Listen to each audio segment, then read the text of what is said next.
Assalamualaikum warahmatullahi wabarakatuh. Waalaikumsalam warahmatullahi wabarakatuh. Innal hamdalillah nahmaduhu wa nasta'inuhu wa nastaghfiruh wa na'udzu billahi min sururi anfusina wa sayyiati a'malina.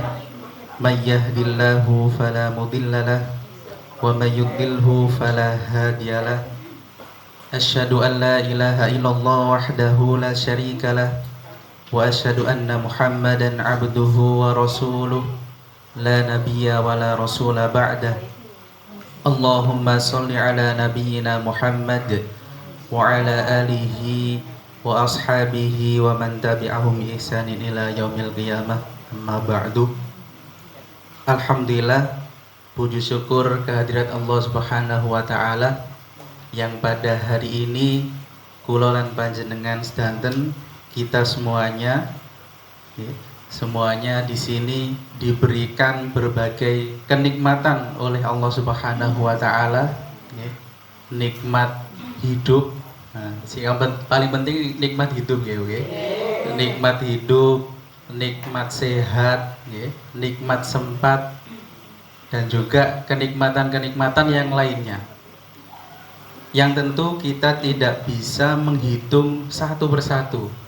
Nah, biasanya nih ibu-ibu itu paling pinter ngitung, ngitung pengeluaran, Uang apalagi? ngitung pemasukan. Kadang-kadang kalau pemasukannya sakmono-mono aja, tapi kok pengeluarannya ini luar biasa. Nah, penuh dengan di luar Nurul ya. Wonten Bu Nurul napa? Napa Bu Nurul di luar? Nah, yang mana panjenengan semuanya ibu-ibu ini sudah ibu-ibu semua ya? Atau ada yang single masih sih? Oh, nenek-nenek wonten sing single tapi single parent ya. Mayoritas nenek. Mayoritas nenek-nenek nggih. Tapi muda-muda kan Pak Ustaz. Mudah-mudahan. Nggih. Mudah-mudah sama mudah-mudahan itu mirip, Bu. Mudah-mudahan muda atau mudah-mudahan. Nah, ibu-ibu yang dirahmati oleh Allah Subhanahu wa taala, itu saja panjenengan atau kita semuanya tidak bisa menghitung nikmat dari Allah saking banyaknya. Sampai ini tadi ke tempat ini berbagai macam kenikmatan. Nah, ini tadi di sini hujan apa mboten, Bu? Mboten nggih. Kula niku ten griya kula karena kami bertempat di Gedek nggih. Itu tadi itu hujan petir. Nah, iya, makanya saya ini mau nge-WA Pak Win, ini takutnya di sana juga hujan gitu. Tapi bismillah, kalau libur ya nanti belok ke pondok, kalau lanjut gitu. Karena apa? Itu modal keyakinan. Karena ketika hujan ketika cuaca yang mungkin menurut kita sendiri itu tidak mendukung, ternyata ada keindahan yang lain. Nah, saya paksakan itu tadi. Wah, bismillah ya. Bismillah berangkat, ternyata sampai kota itu terang. Loh, kok terang di sini? Ternyata itu mirip-mirip perkataannya Ibunda Kartini itu ya. Nah, apa Bu perkataannya? Habis gelap terbitlah terang. Kalau ini habis hujan terbitlah terang. Nah, karena kemarin-kemarin kan ibu-ibu masih perayaan napa niku hari Kartini. Nah, ala kulli hal itu semua adalah rentetan kenikmatan-kenikmatan yang diberikan oleh Allah kepada kita semuanya. Ya, yang selanjutnya tentunya kita tidak boleh lupa untuk bersolawat kepada baginda kita, suri tauladan kita, Nabi Muhammad Sallallahu Alaihi Wasallam. Nabi Muhammad itu adalah suri tauladan yang paling utama bagi umat muslim.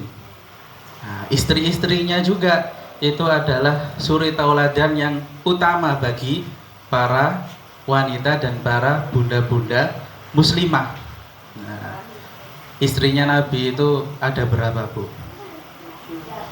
Banyak. Banyak nggih. Nggih banyak nggih. Kadang-kadang ibu-ibu nek ngeling-eling Nabi Muhammad, kok iso Nabi Muhammad iku bojone akeh yo. Nah, padahal ibu-ibu kalau sekarang apa itu suaminya misalnya minta izin nikah lagi itu gak ngarah gelem. Nggih ta, Bu? Enggak. Gak ngarah rido. Mas. Wis Mas nek sampean niku nek pengen rabi maneh wis mending aku sing pisah. Mending aku sing mire ya, mire kuwi. Nek bahasa Lamongane iku mire, nek mriki napa minggat, ngalah. Nah.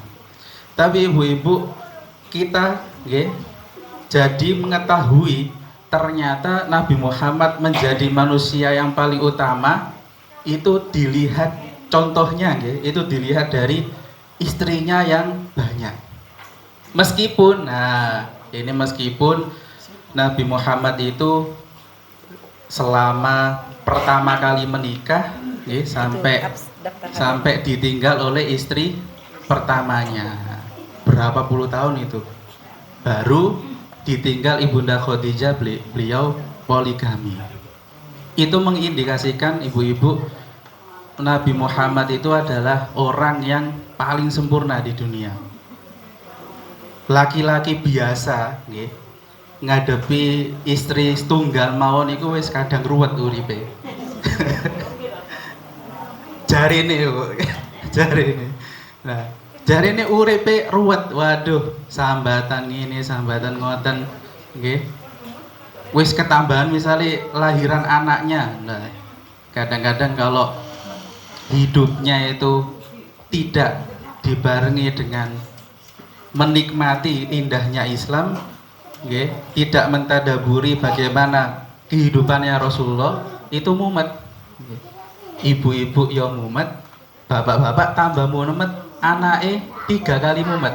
Nah, makanya ibu-ibu ketenangan itu adalah berawal dari panjenengan semuanya. Maka banyak para ahli itu membuktikan bahwasanya ketenangan ibu itu nyalur kepada ketenangan bapak. Kalau ibunya tenang, bapaknya ikut tenang. Anaknya lebih tenang. Sebaliknya, kalau ibunya rewel, bapaknya tambah rewel, anaknya tambah rewel malih, ruwewel. Nah,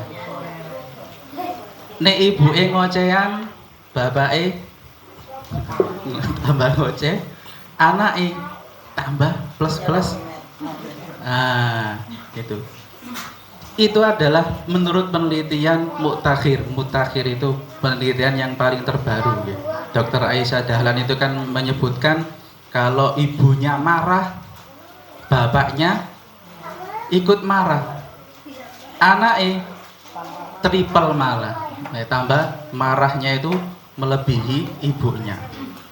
Makanya ketenangan ini ibu-ibu itu perlu panjenengan semuanya mentadaburinya. Mentadaburi itu maksudnya adalah menyerapi bagaimana panjenengan semua sebagai ibu-ibu yang hebat, bunda-bunda yang menyelamatkan masa depan itu penuh dengan ketenangan. Kok tidak sedikit-sedikit rewel, sedikit-sedikit ngambek, sedikit-sedikit terserah, sedikit-sedikit sakarepmu. Wah. Ya napa sih carane ibu-ibu untuk menenangkan nggih, untuk menenangkan di tengah napa niki ketegangan kehidupan nggih. Kadang mikir SPP anake nggih, kadang mikir susune anake, kadang mikir popok nggih, kadang mikir napa niku, mikir besok mau makan apa, atau bahkan mungkin suaminya pernah di PHK dan sebagainya. Nah, ini kok curhat masalah kehidupan gimana? Semakin bertambahnya umur itu semakin banyak pengalaman.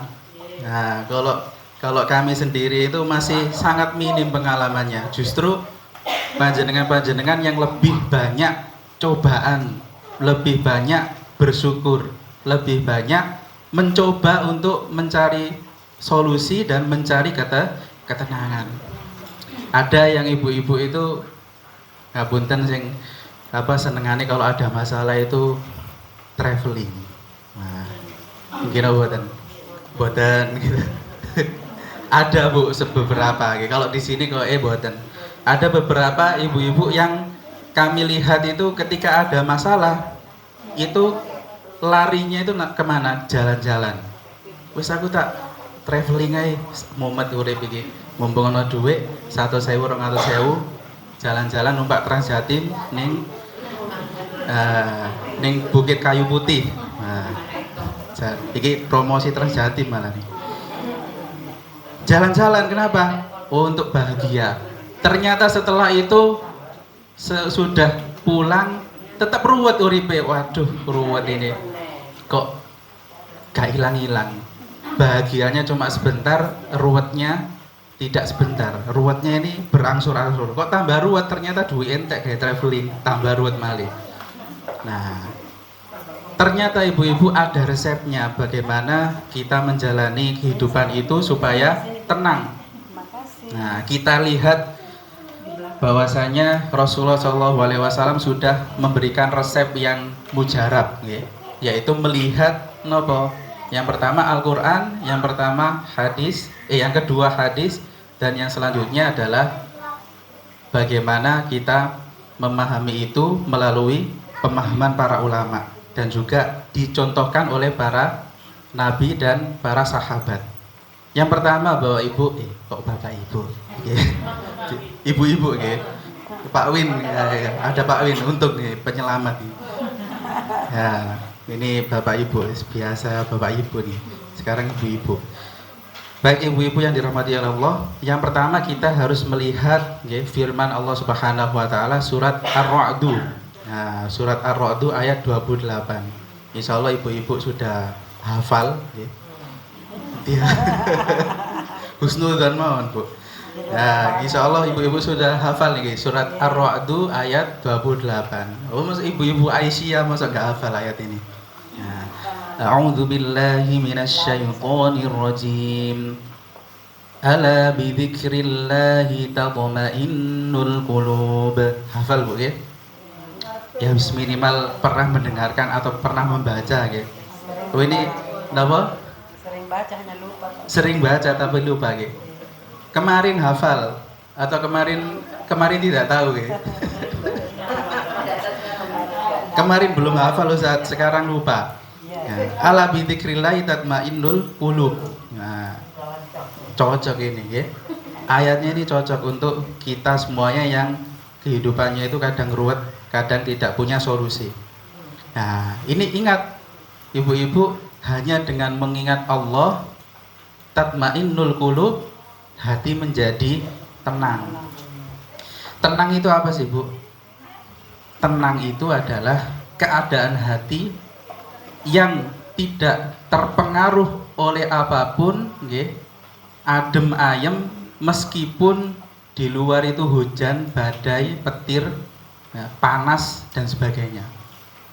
Jadi tidak ada pengaruhnya. Misalkan kita dicoba oleh Allah, panjenengan misalkan punten meninggal suaminya, itu kan juga cobaan. Ini kok cobaan apa mboten Bu?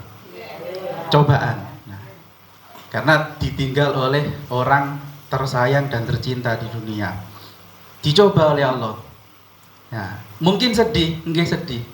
Mungkin kecewa ataupun akhirnya nangis ataupun sampai pingsan ya kalau ibu-ibu yang punya suami yang wah kok baik sekali ya. Suaminya itu soleh ya, apa itu remaja masjid kok remaja masjid rajin ke masjid. Nah, atau bahkan mungkin kiai atau ustadz, wah ditangisi sampai pingsan. Nah, ditangisi sampai pingsan. Biasanya ngekei bulanan 10 juta, saiki waduh nggak ada. Mas, ditangisi. Tetapi ketika seorang muslimah itu mengingat bahwasanya semua kehidupan dan kematian itu adalah di tangan Allah. Nah, maka diingat lagi, kita mengingat Allah. Hidup, mati, rezeki, jodoh dan sebagainya itu diatur oleh Allah. Maka ibu-ibu ketika mengingat Allah, nah itu melebihi mengingat suaminya. Ketika panjenengan mencintai Allah, maka Allah lebih cinta lagi kepada panjenengan. Ketika panjenengan mengingat Allah, maka Allah lebih mengingat panjenengan. Ketika panjenengan ngopeni Allah, nah ngopeni ini harus dimaknai dengan sederhana dan khusus ya.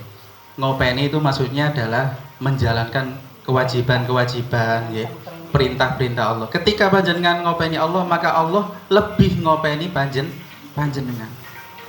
Apa dalilnya? Fadhkuruni adzkurkum, surat Al-Baqarah. Maka ketika kamu mengingatku, maka aku juga mengingatmu. Bahkan Rasulullah dalam nasihatnya kepada para sahabat disebutkan di situ. Nah, ketika seorang hamba berjalan menuju Allah, maka Allah menuju hamba itu dengan berlari.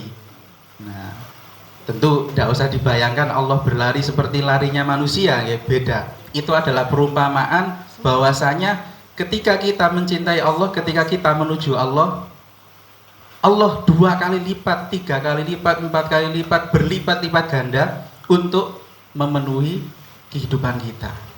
Ketika kita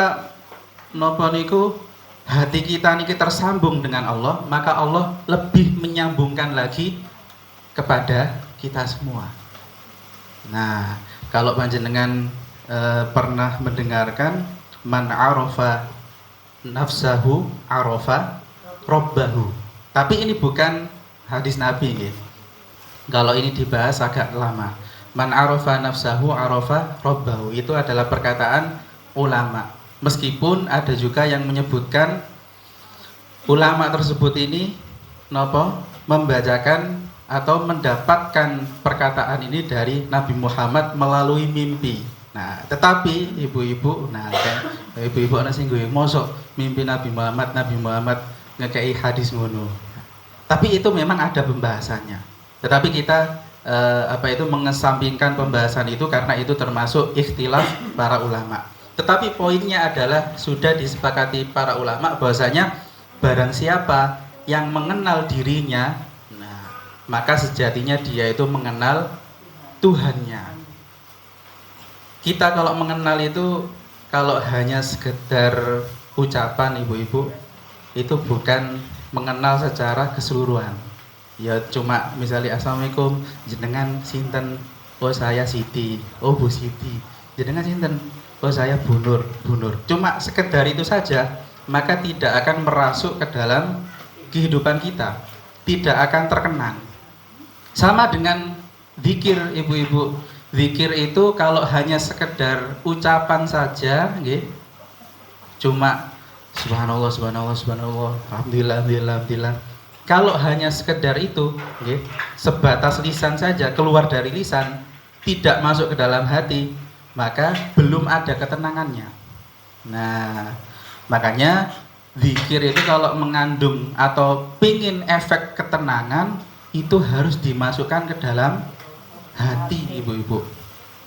Lisannya memang diucapkan, terus hatinya ditancapkan zikir-zikir itu dan dilakukan dengan perbuatan-perbuatan soleh.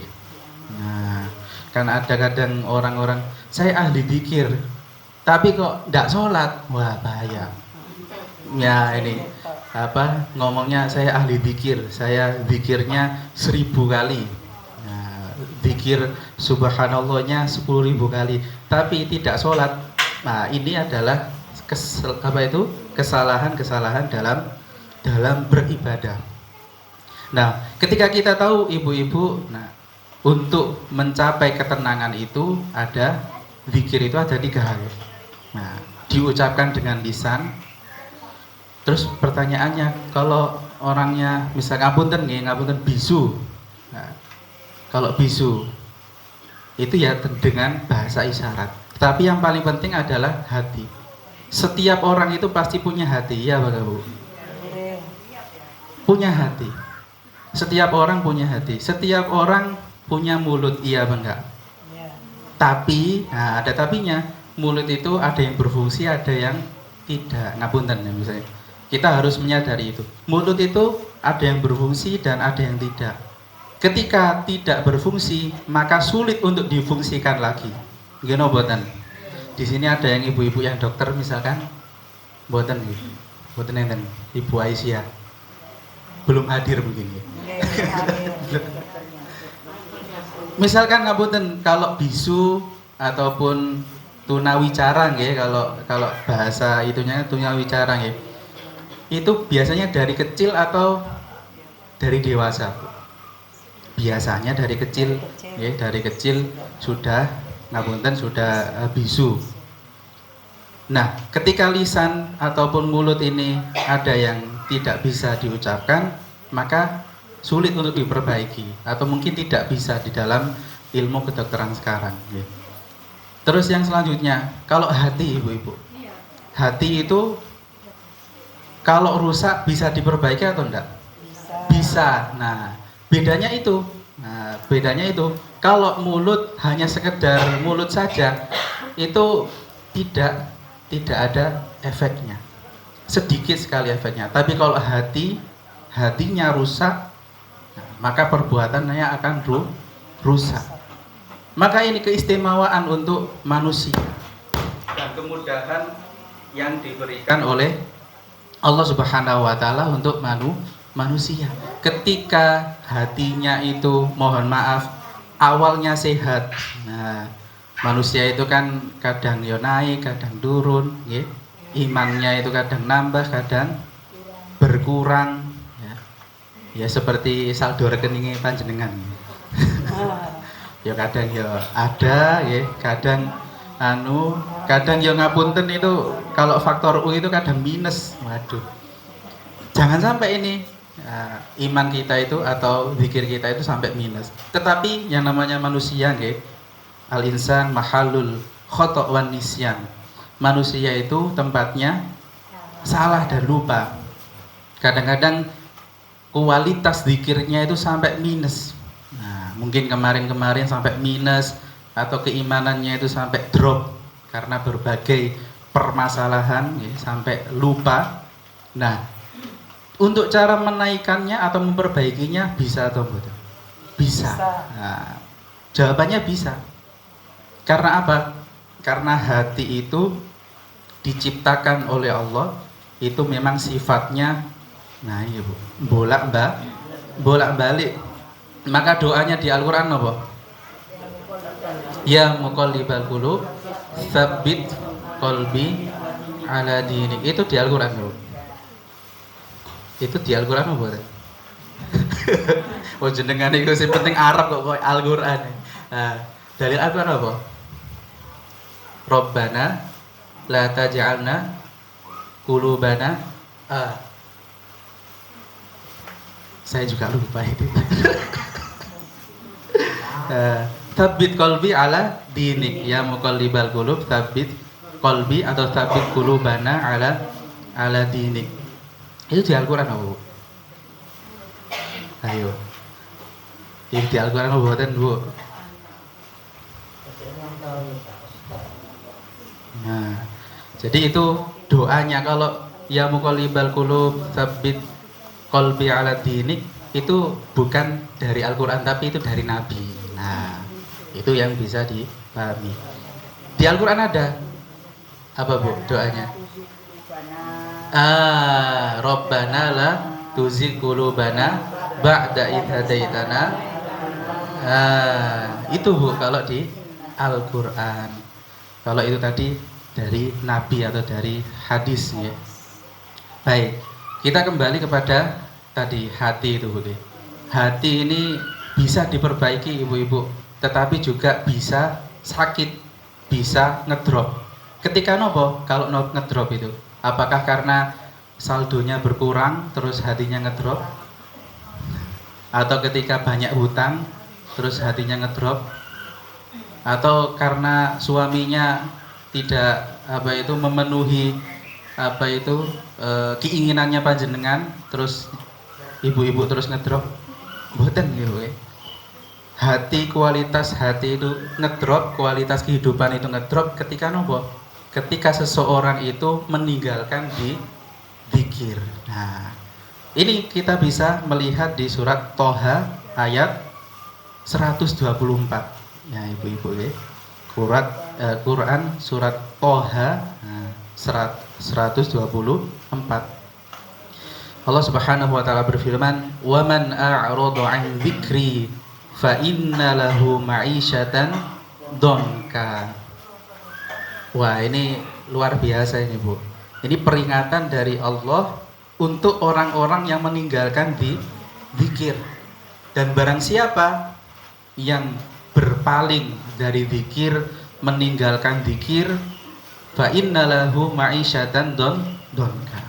Maka baginya itu kehidupan yang sempit, kehidupan yang sulit, meskipun orangnya kaya, meskipun punya jabatan, meskipun orangnya cantik atau ganteng atau sip, mantep orangnya, tetapi kalau meninggalkan zikir, meninggalkan mengingat Allah, maka hidupnya sempit, Bu.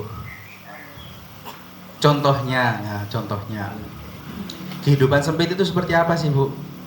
Kalau jenengan bisa mendefinisikan menurut panjenengan kehidupan yang sempit itu seperti apa? Mungkin ada yang mau menjawab, Ibu. Jenengan mikir, wah kok gak ono sing sempit, berarti jenengan pikir terus ya. Ini pertanyaan menjebak, tapi jenengan lebih pintar daripada saya ya. Nah, diem semuanya, diem, berarti nggak ada yang sempit hidupnya. Kehidupan sempit itu seperti apa, ibu-ibu? Contohnya, orang yang kehidupannya sempit itu, misalkan yang punya jabatan, ibu-ibu, punya jabatan.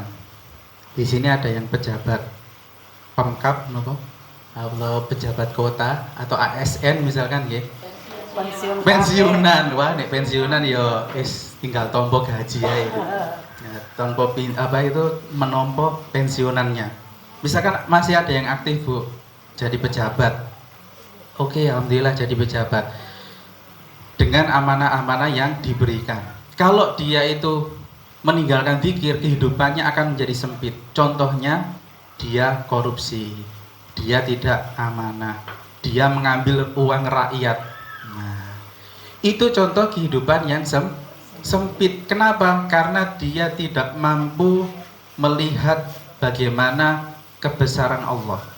Dia tidak mampu melihat bagaimana karunia Allah yang telah diberikan kepada dia, berupa jabatan, berupa keluarga, berupa kenikmatan-kenikmatan yang lainnya.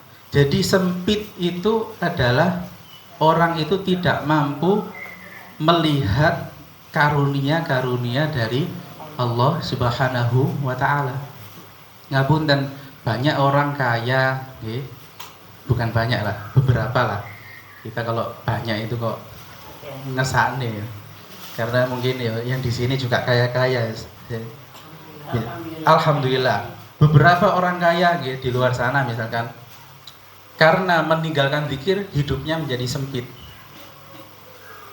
Mau beli ini, pengen beli Alphard, oke beli Alphard. Kok enggak tenang, kok enggak seneng, beli lagi. Beli lagi yang di atasnya. Apa di atasnya Alphard, Bu? Enggak tahu. Terus memang gak ngerti, Ustaz, pokoknya mobil ini. Nek bentukannya gede ya Pajero. Nek cilik ya Brio katanya. Biasanya ngoten. Spur ya, atau bis ya. Nah, yang mau tinggi lagi, mau tinggi sampai yang lebih tinggi tetap tidak tenang, tetap tidak bahagia. Ada yang pengen bapak-bapak yang atau orang-orang kaya yang sudah punya suami, yang sudah punya istri, meninggalkan zikir, tidak puas dengan istrinya, tidak puas dengan suaminya, tidak mampu melihat karunia Allah yang diberikan kepada dia berupa jodoh yang luar biasa, yang menemani dari nol misalkan. Akhirnya nopo? Ngapunten, selingkuh. Selingkuh itu awalnya meninggalkan zikir, Bu. Selingkuh itu awalnya meninggalkan zikir. Loh, pertanyaan nih, Ustadz itu ada kiai-kiai atau ustadz-ustadz yang selingkuh terus piye? Lah, ustadz kiai itu juga manusia, Bu. Nah, kita kembalikan tadi al-insanu mahalul khata' wan nisyan. Dan ayat waman a'rada an dzikri fa innalahu ma'isyatan dhankan itu nopo? Umum, bukan untuk manusia biasa saja, bukan hanya untuk ibu-ibu Aisyah, bukan hanya untuk bapak-bapak Muhammadiyah, bukan, tapi untuk semua manusia. Ustadz, guru, kiai itu juga manusia. Maka dengan kesempurnaan ayat ini, dengan kesempurnaan Allah Subhanahu wa taala, kita menjadi tahu, oh ternyata meskipun orang itu digelari guru, okay, diceluk Pak Guru, diceluk Pak Ustadz, diceluk Pak Yai, atau diceluk Pak Bupati dan sebagainya, ternyata dengan kesempurnaan Allah mereka itu berbuat dosa. Akhirnya dosanya misalnya dosa selingkuh, dosa korupsi dan sebagainya. Itu kalau kita tarik ke belakang berarti mereka itu meninggalkan zikir. Karena apa? Ya ini konsepnya di ayat 124 Quran surat Toha. Wa man a'rada an dzikri fa inna lahu ma'isyatan dhanka wa nahsyuruhu yaumal qiyamati a'ma. Nah, ini yang paling apa itu nyelekit ya. Dan nopo kami akan mengumpulkan mereka itu dalam keadaan nopo a'ma. A'ma itu nopo, Bu? Buta. Kenapa kok buta? Ya kembali lagi karena itu tadi tidak mampu melihat karunia Allah. Akhirnya nopo? Dikumpulkan dalam keadaan buta. Mereka buta matanya, buta hatinya, ya, buta telinga. Kalau telinga kan tuli ya. Nah, itu buta, semuanya buta, tidak aktif. Karena apa? Tidak mampu melihat karunia Allah. Nah ini, Bu, ada ibu-ibu yang namanya karunia. Buatan nggih? Kurnia. Bu sinten kurnia? Oh, Bu. Kok dari tadi kok? Wah, ini yang disebut-sebut ini tidak ada yang datang, Bu, nggih. Waduh. Padahal nggak hujan ini. Baik ibu-ibu, alhamdulillah. Berarti dari pembukaan tadi bisa dipahami ya, Bu, bagaimana kedahsyatan zikir dan kedahsyatan ketika kita meninggalkan zikir. Itu yang harus kita pahami terlebih dahulu. Terus pertanyaannya ibu-ibu, apakah ketenangan itu hanya dari zikir? Tidak, nggih. Nah, tidak, nggih. Zikir yang jenengan paham itu seperti apa, Bu? Apakah subhanallah, alhamdulillah, nggih? Itu zikir, nggih. Nah, itu tadi, Bu.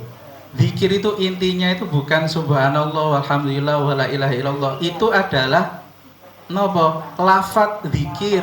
Nah, ini berarti panjenengan belum paham ini. Belum masuk ini. Intinya zikir itu apa? Mengingat Allah. Nah, mengingat di dalam hati, mengingat dalam pikiran. Nah, ini tadi ibu yang jawab ini stop berarti sudah makrifatnya ya. Oh, sadar ya. Alhamdulillah. Baik, kita kembali lagi. Berarti zikir itu mengingat Allah. Dalam kehidupan kita, ibu-ibu, ibadah panjenengan, ibu-ibu itu diberikan keistimewaan oleh Allah untuk menjalani kehidupan ini berbeda dengan kaum bapak-bapak atau kaum laki-laki. Keistimewaannya itu banyak, Bu. Ya. Contoh, ibu-ibu dikaruniai haid, ya. Dikaruniai haid. Haid itu termasuk karunia atau musibah, Bu? Karunia, ya. Tapi kadang-kadang ibu-ibu itu berpikir dalam keadaan tertentu haid itu termasuk musibah. Contohnya, ada ibu-ibu yang berangkat umroh, wis umroh bayar 30 juta, nyampe Mekah tiba haid, waduh gak iso tawaf, gak iso. Kadang-kadang menyebut apa itu waduh musibah ini. Padahal ketika kita melihat bagaimana penciptaan perempuan itu nggih, diciptakan oleh Allah dengan penuh dengan keistimewaan. Kalau panjenengan melihat dalam keadaan haid itu berarti itu termasuk karunia. Karena apapun yang ditakdirkan oleh Allah itu semuanya baik. Yang menganggap buruk ya, itu adalah manusia, Bu. Karena pandangan buruk itu adalah dari manusia. Allah itu tidak mempunyai pandangan buruk. Justru Allah itu memberikan yang terbaik kepada ibu-ibu, kepada manusia. Berangkat umroh sudah habis 30 juta, minimal 30 juta Ibu. Atau yang gratisan. Kalau gratisan mungkin gak sepiro itu kerasa. Tapi kalau sudah nabung bertahun-tahun umroh, tiba di sana diberikan haid. Nah, ujuk-ujuk haid. Padahal beberapa hari sudah minum obat, katanya dokter, ini obatnya ampuh Bu, sudah ini menunda 1 bulan ini insya Allah. Tiba nyampe sana bocor haid. Nah, itu termasuk karunia Allah. Karena ketika perempuan itu diberikan haid, maka sebenarnya itu diberikan diskon oleh Allah. Nah, di sana juga ibadah. Ya, ibadah Bu. Ibadah yang paling gampang dan yang paling inti itu adalah zikir. Meski ya memang jenengan akhirnya tidak sholat, akhirnya tidak niku tawaf, tidak niku iktikaf, tidak bisa iktikaf di Masjidil Haram, padahal itu keinginannya. Padahal di bulan Ramadan itu sudah latihan iktikaf di Masjid Al-Basid, di masjid rumahnya sudah iktikaf terus, tapi kok ternyata di sana qadarullah tidak bisa melakukan itu. Ternyata Allah itu memberikan yang spesial, yaitu jenengan zikir kepada Allah, mengingat Allah. Karena apa? Mengingat Allah itu tidak hanya ketika kita di masjid saja. Dalam keadaan apapun itu, hati kita dianjurkan untuk mengingat Allah. Makanya Allah itu memberikan beberapa keringanan kepada kita semuanya untuk bisa berzikir. Nah, di surat Ali Imran itu kan sudah dijelaskan ya. Alladzina yadhkurunallaha qiyaman wa qu'udan wa 'ala junubihim. Nah, yaitu apa? Orang-orang yang berzikir kepada Allah, mengingat Allah dalam keadaan berdiri, dalam keadaan duduk juga bisa, dalam keadaan berbaring juga bisa Bu, berzikir itu. Tidak disyaratkan zikir itu harus menghadap kiblat misalnya, tidak disyaratkan. Ya. Zikir itu harus niku berpakaian pakai ruko atau apa, tidak disyaratkan. Tetapi zikir itu selama tidak di tempat-tempat yang itu dilarang, ya. Tempat-tempat dilarang itu contohnya kamar mandi, jelas ya, kamar mandi itu. Itu di luar itu dianjurkan, boleh ya. Makanya ibu-ibu selain menenangkan ya, diri dengan berzikir itu, kita harus menjadikan ibadah-ibadah yang lainnya itu adalah wasilah zikir kita kepada Allah. Contoh sholat kita ibu-ibu ya. Contoh ibadah yang paling kompleks itu adalah sholat. Nah, di sholat itu kan kita itu kalau sholat kira-kira yang diingat itu apa Bu? Secara teori ya. Teorinya mengingat Allah Ustaz. Prakteknya itu kok sulit ya. Kadang keingat kompor itu wis mati ya borong. Oke. Nah Bu, ingat apa lagi Bu biasanya? Wah iya bener. Saya itu pernah mendengarkan itu. Ada orang pengusaha kaya raya Bu. Dia itu kalau ada masalah pasti sholat. Terus ditanya, kenapa kok panjenengan sholat Pak? Iya Mas, saya itu kalau sholat itu mesti ada ingetnya. Yang lupa-lupa itu eling kabeh. Kunci mobil lali, kunci sepeda motor lali, itu eling Mas. Wah berarti luar biasa panjenengan. Ya tapi itu juga pertanyaan saya Mas. itu kok setiap sholat kok malah keingetnya malah ke situ kok, bukan keinget Allah gitu. Nah, itu juga dilema. Nah, kata Allah wa aqimis sholata lidzikri, dan napa? Aqimis sholat, apa aqimis sholat itu, Bu? Dirikanlah sholat lidzikri, untuk mengingatku. Nah, untuk mengingatku. Jadi menegakkan sholat itu adalah inti utamanya untuk mengingat Allah. Memang kadang-kadang itu dibisiki ingat napa, ingat sing semua hal, katanya ibu tadi itu. Wis kabeh ku sing lupa-lupa kok ingat pas sholat. Ya, kucingnya lupa dimakani, nah, ingat nggih. Sampai ngapunten ibu-ibu, kesalahan suaminya itu sing lali kok iling maneh pas sholat.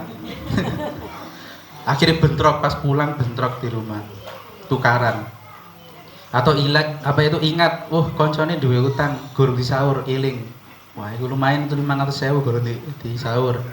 Semuanya, Bu. Ketika sholat itu kadang-kadang godaannya itu mengingat hal-hal yang di luar ketentuan sholat. Tetapi itu antara karunia dan musibah. Ya, karunianya adalah alhamdulillah mengingat barang-barang yang lupa, tapi musibahnya adalah melalaikan mengingat Allah. Nah, di situ adalah tantangan bagi orang-orang yang mendirikan sholat. Karena apa? Mengerjakan sholat dengan mendirikan sholat itu berbeda. Kalau hanya mengerjakan, ya wis pokoknya komat kamit sholat selesai. Komat kamit apa itu, Bu? Umi-umi lah. Nah, selesai membaca tuntunan sholat dan sebagainya, doa-doa dan selesai. Tapi yang berat itu, kenapa di situ kok memakai aqimis sholat, mendirikan sholat? Karena mendirikan sholat dengan segala gerakannya, segala bacaannya, segala tuntunannya, dan dibarengi dengan lidzikri, supaya mengingat aku atau mengingat Allah, itu berat. Itu tadi cobaannya, diberikan ingatan yang akhirnya kembali lagi, diberikan segala sesuatu yang diberikan ketika sholat, itu cobaannya. Nah, kita harus nopo, ibu-ibu, berusaha.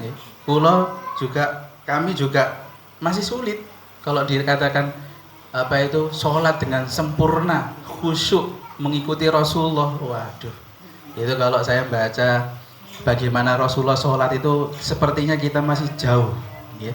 Sholatnya Rasulullah itu, waduh, luar biasa. Sempurnanya sholat itu adalah sholatnya Rasulullah. Kok bisa Rasulullah itu sholat malam itu sampai baca 5 juz, 6 juz. Waduh, luar biasa. Saya 1/4 juz saya wis menggos-menggos kadang-kadang. Setengah juz saya wis kadang mikir ayatnya lupa atau ininya lupa dan sebagainya. Ya kadang itu tadi katanya ibunya di eling sing kabehane akhire eling. Kalau terlalu panjang itu makmumnya enggak beliau. Enggak, sholat malam, Bu. Kalau malam, kalau ada misalnya sholat yang biasa, kalau makmumnya kok panjang, imamnya panjang, makmumnya kadang itu mikir mana. Oh gitu ya. Ya, berarti monggo di ketakmir ke Al-Basit gitu. Oh, si semuanya gitu. Yang cepat, kalau cepat kan yang pompa. Berarti jenengan seneng sholat yang cepat atau yang panjang? Ya. Yang penting tuh maknina ya, Bu. Yang sedang-sedang saja. Kalau sholat, Ibu, memang itu tadi yang saya bahas itu sholat sendiri ya, sholat. Ya. Kalau sholat malam itu loh, sholat malamnya Rasulullah itu kan 5 juz, 6 juz gitu ya. Saya itu nyoba kok nggak kuat, masih 5 juz itu nggak kuat ya. Mentok itu 1 juz. Itu mentok sholat malam itu 1 juz itu sudah alhamdulillah, dan itu pun bisa dihitung berapa kali ya. Nah, karena apa? Karena berat kalau meniru sholatnya Rasulullah, apalagi Rasulullah dengan tadaburnya dan sebagainya. Nah, kalau kita ya wis sholat malam atau sholat sunnah ya wis paling ya kulhu ya. Atau trikul dan sebagainya, trio yang lainnya ya.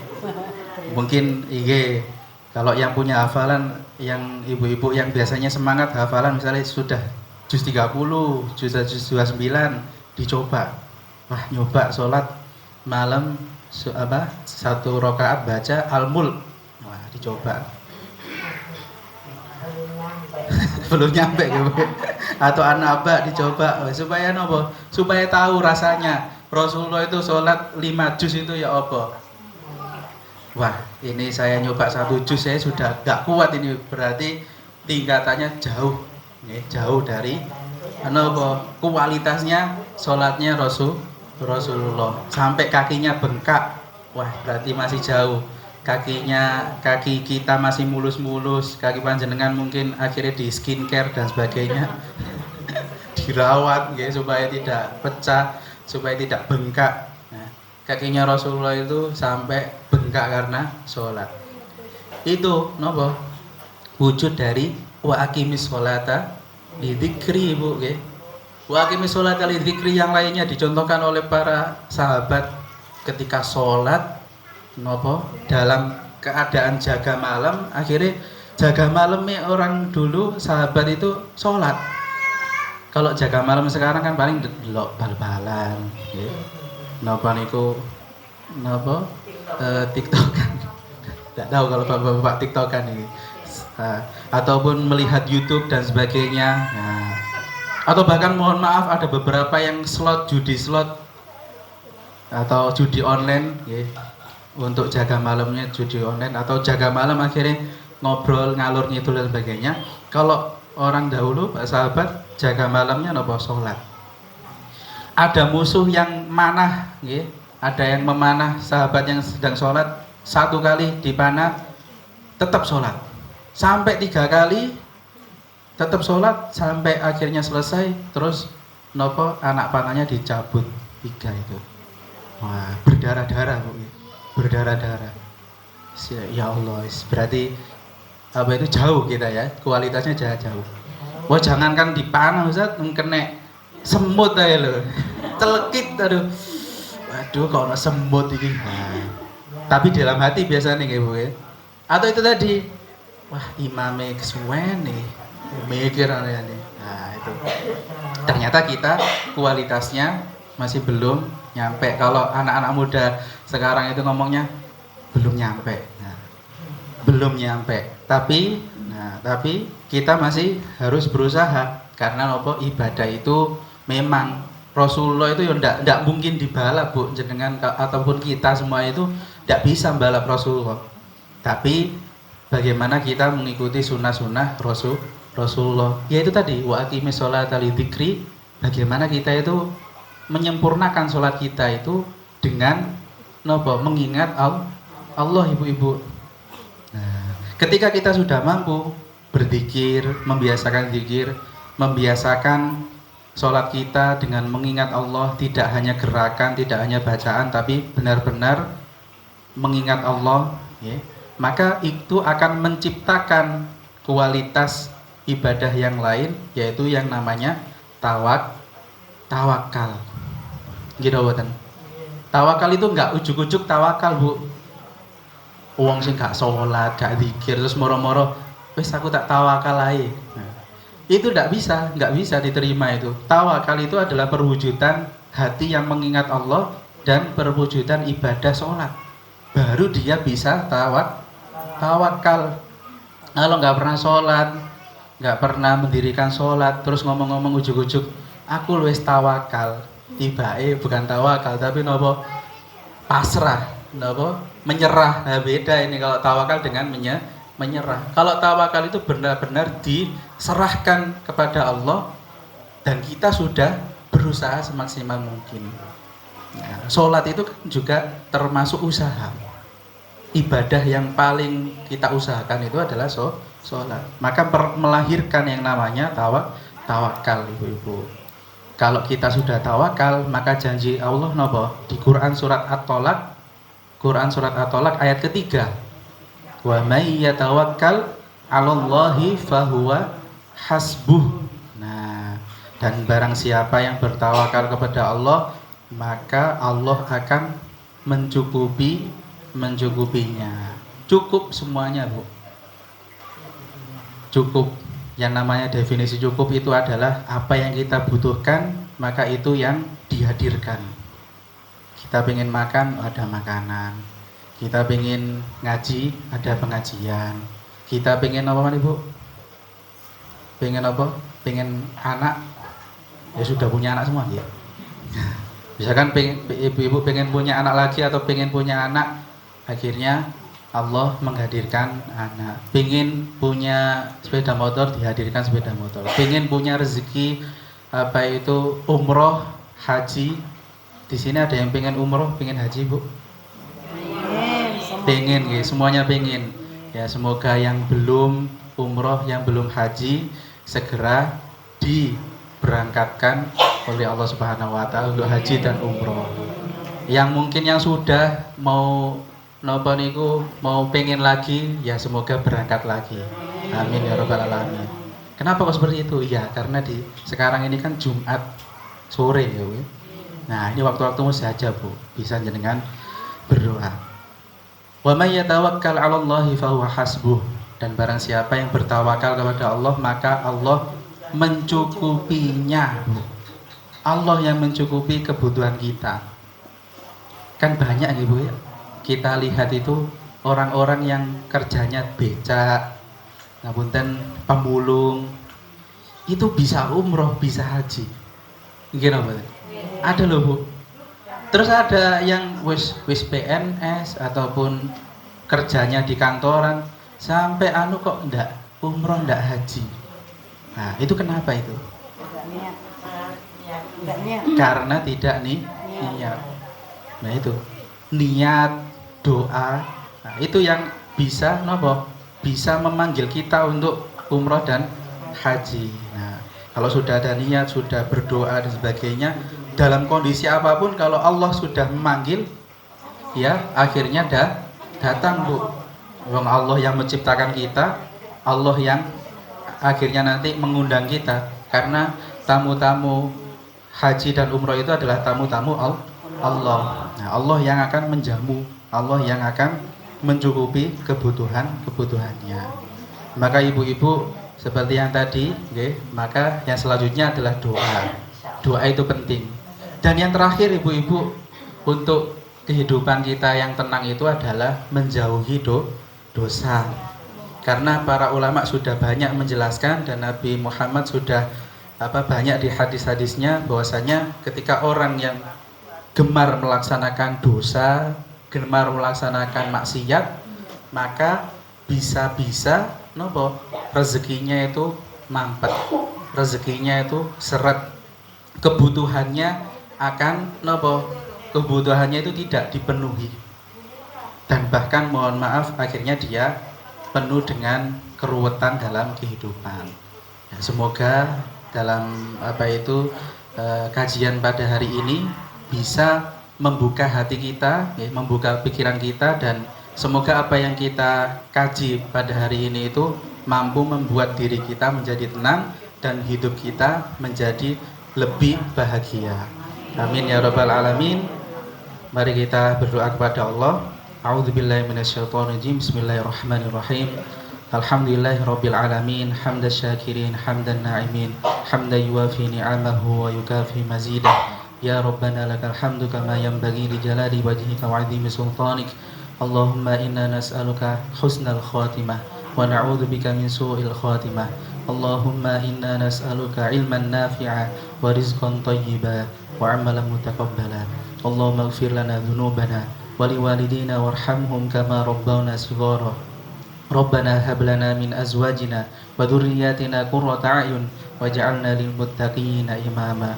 Rabbana atina fid dunya hasanah wa fil akhirati hasanah wa qina adzaban nar. Subhana rabbika rabbil izzati amma yasifun wa salamun alal mursalin walhamdulillahi rabbil alamin. Baik, akhir kalam, jika ada perkataan yang mungkin tidak pantas, tidak mengenakan di hati panjenengan, kami mohon maaf yang sebesar-besarnya. Kita tutup dengan doa kafaratul majlis. Subhanakallahumma bihamdika asyhadu an la ilaha illa anta astaghfiruka wa atubu ilaik. Assalamualaikum warahmatullahi wabarakatuh. Bu, tolong dioper, Bu.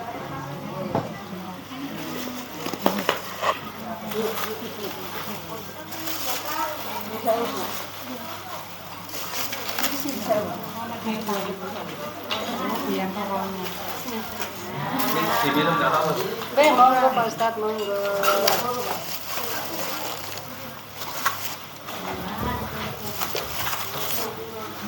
Doa berbiasa.